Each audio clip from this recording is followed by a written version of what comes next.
ನಾನಿವತ್ತು ಆಂಧ್ರ ಪ್ರದೇಶದ ಅನಂತಪುರಂ ಜಿಲ್ಲೆಯಲ್ಲಿದ್ದೀನಿ. ಇಲ್ಲಿ ಸಾವಯವವಾಗಿ ತುಂಬ ವಸ್ತುಗಳನ್ನು ದವಸ ಧಾನ್ಯಗಳನ್ನು ಬೆಳೀತಾರೆ. ಇಲ್ಲಿ ಮುಖ್ಯವಾಗಿ ಏನು ಅಂದರೆ ಯಾವುದೇ ಪೆಸ್ಟಿಸೈಡ್ ಆಗಲಿ ಅಥವಾ ಕೆಮಿಕಲ್ ಆಗಲಿ ಹಾಕಿ ಬೆಳೆಯಲ್ಲ. ಇದು ನ್ಯಾಚುರಲ್ ಆಗಿ ಬರುತ್ತೆ. ಇದು ಯಾವ ಥರ ಬೆಳೀತಾ ಇದ್ದಾರೆ ಅಂದರೆ, ಒಂದು ಸರಿ ಕಡಲೆ ಹಾಕಿದ್ರೆ ಮತ್ತೊಂದು ಸರಿ ಸನ್ಫ್ಲವರ್ ಹಾಕ್ತಾರೆ, ಆಮೇಲೆ ಶೇಂಗಾ ಹಾಕ್ತಾರೆ. ಹಳೆಯಲ್ಲಿ ಬೆಳೆದಿರ್ತಕ್ಕಂಥ ವಸ್ತುಗಳನ್ನು ಭೂಮಿಯಲ್ಲೇ ಬಿಟ್ಟು ಬೆಳೀತಾರೆ ಇವರು. ಆಮೇಲೆ ಜೀವಾಮೃತವನ್ನು ಉಪಯೋಗಿಸ್ಕೊಂಡೆ ಹೆಚ್ಚಾಗಿ ಬೆಳೆ ಬೆಳೀತಾರೆ. ಆಮೇಲೆ ಇದೆ ವಿಶೇಷ ಆಮೇಲೆ ಲಕ್ಕಿ ಗಿಡ ಅಂತ ಬರುತ್ತೆ, ಅದು ಇದೆ.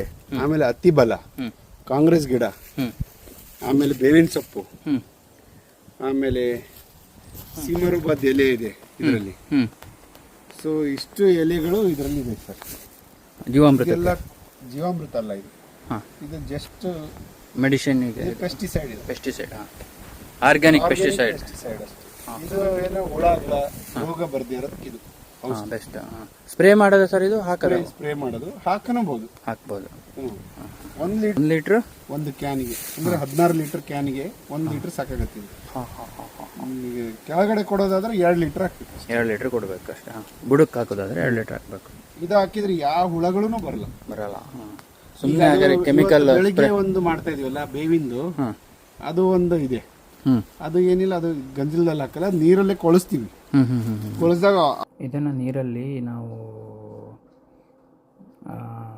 ರೈತರು ಅದನ್ನು 1-1.5 ತಿಂಗಳು ಅದನ್ನು ಕೊಳೆಯಕ್ಕೆ ಬಿಟ್ಟು ಆಮೇಲೆ ಅದನ್ನು ಸ್ಪ್ರೇ ಮಾಡ್ತಾರೆ. ಇದರಿಂದ ಯಾವುದೇ ಕೀಟಬಾಧೆಗಳು ಅವರಿಗೆ ಇದು ಗಿಡಗಳಿಗೆ ಬರೋದಿಲ್ಲ. ಆಮೇಲೆ ಇವರು ನೀರು ಹಿಡಿದಿಡುವ ಸಿಸ್ಟಮ್ಗಳು ತುಂಬ ಚೆನ್ನಾಗಿತ್ತು. ನಮ್ಗೆ ಅದನ್ನ ನೋಡಿ ತುಂಬ ಖುಷಿಯಾಯಿತು.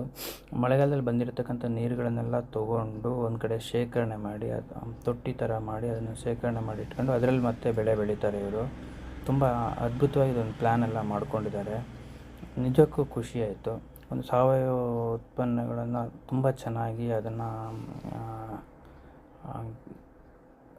ರೈತರಿಂದ ಗ್ರಾಹಕರಿಗೆ ಕೊಡುವಲ್ಲಿ ಇವರ ಪಾತ್ರ ನಿಜಕ್ಕೂ ಅದ್ಭುತವಾಗಿದೆ. ತುಂಬಾ ಖುಷಿಯಾಯಿತು ನಮಗೆ. 5-6 ತಿಂಗಳ ನೀರನ್ನು ಹೇಗೆ ಉಳಿಸಿಟ್ಕೊಂಡಾಗ ಅಂತರ್ಜಲ ಅವ್ರಿಗೆ ತುಂಬ ಚೆನ್ನಾಗಾಗುತ್ತೆ. ಹಾಗಾಗಿ ಬೋರ್ವೆಲ್ಲಿಂದ ಮತ್ತೆ ಉಳಿದು 5-6 ತಿಂಗಳು ಅವ್ರಿಗೆ ಬೋರ್ವೆಲ್ಲಿಂದಾಗಲಿ ಬೇರೆ ಸೋರ್ಸಿಂದ ನೀರಿಗೆ ಖಂಡಿತ ಅವರಿಗೆ ಸಮಸ್ಯೆಗಳಾಗಲ್ಲ.